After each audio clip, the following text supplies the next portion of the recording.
Bonjour, nous sommes dans le pôle protection sociale. Partie 5 du programme, quelle protection sociale pour garantir les individus contre les risques sociaux. Cours numéro 11 sur les risques sociaux. Un rappel, dans le cours précédent, nous avons vu la notion de droits sociaux qui garantissent à tous les individus les droits fondamentaux.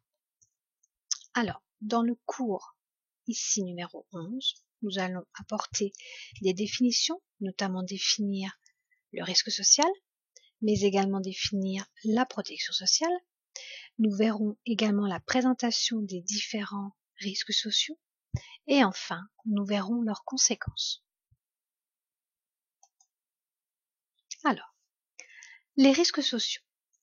Les risques sociaux sont des événements plus ou moins prévisibles qui sont susceptibles de survenir dans la vie d'un individu en diminuant les ressources de cet individu et ou en augmentant ses dépenses.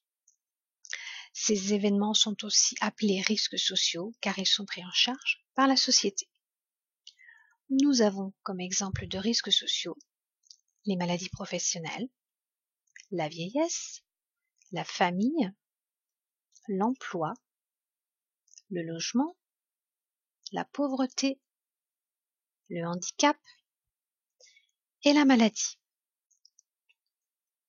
Ces risques sociaux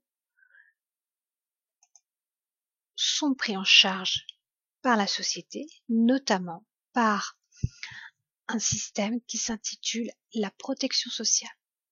Alors, la protection sociale, c'est l'ensemble des mécanismes de prévoyance collective qui permettent aux individus ou aux ménages de faire face aux conséquences financières des risques sociaux, c'est-à-dire de faire face aux situations qui peuvent provoquer soit une baisse des ressources, soit une augmentation des dépenses.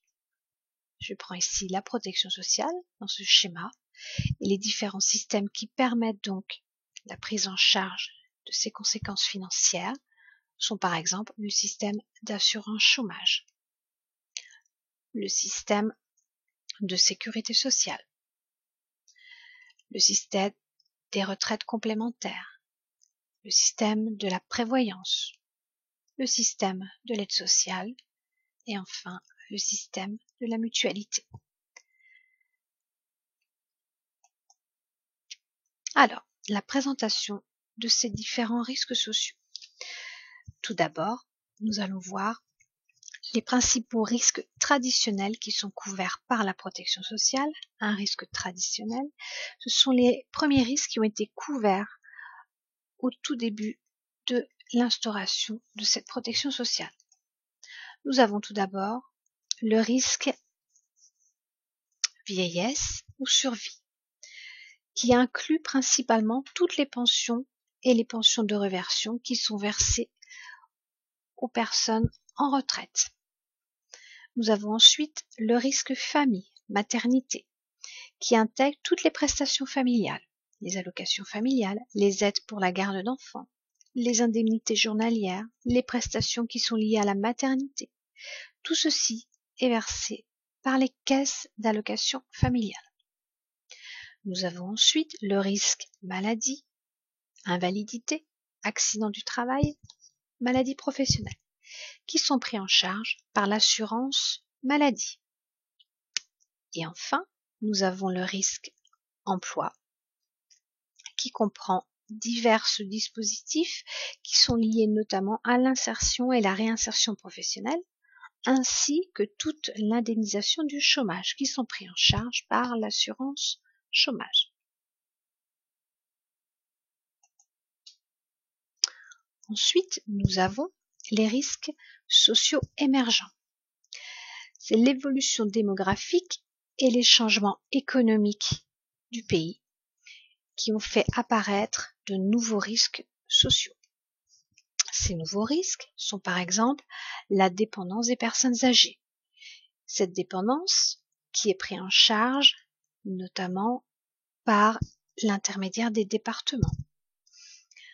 L'exclusion sociale, la pauvreté, la précarité, qui regroupent elles, toutes les prestations diverses qui sont proposées aux personnes démunies. Par exemple, le RSA, qui sont versés par les CAF, les départements, la CMU, etc. Nous avons ensuite l'exemple de la monoparentalité. La monoparentalité, qui est un risque de précarisation notamment chez les femmes qui élèvent seules leurs enfants. On va donc leur verser des prestations.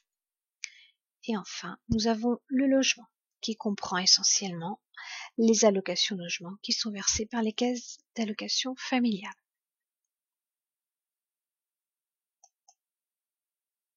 Nous allons maintenant voir pour chacun des risques énoncés leurs conséquences économiques, c'est-à-dire ce qu'ils engendrent. Tout d'abord, les risques qui engendrent une baisse des revenus dans le ménage.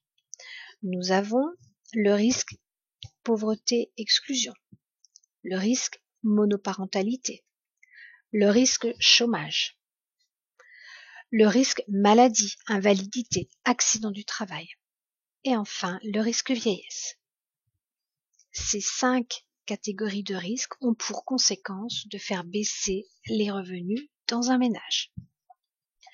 Nous avons ensuite les risques qui vont, eux, augmenter les dépenses dans un ménage. Nous avons, par exemple, la famille, la maternité, également la dépendance, ensuite le logement. Nous retrouvons aussi la vieillesse et nous retrouvons également la maladie, l'invalidité et les accidents du travail. Ces 5 catégories de risques ont pour conséquence, elles, d'augmenter les dépenses dans les ménages. Voici pour le cours numéro 11.